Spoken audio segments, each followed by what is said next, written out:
پھر ایک حدیث میں آتا ہے کہ جو بندہ 70,000 مرتبہ کلمہ پڑھتا ہے اللہ اس کے گناہوں کو معاف کر دیتا ہے۔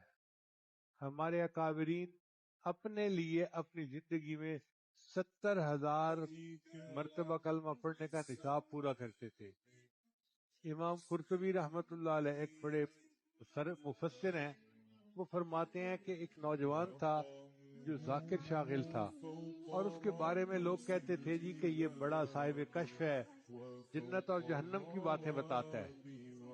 فرماتے ہیں لیکن مجھے تردد تھا کہ پتہ نہیں ٹھیک ہے یا نہیں۔ ایک دن ایک مجلس میں وہ بیٹھا تھا، اچانک اس نے چیخ ماری اور کہنے لگا کہ میری والدہ کو جہنم کا عذاب ہو رہا ہے۔ اب اس کو پسینے آ رہے ہیں اور وہ بے ہوش ہوتا جا رہا ہے۔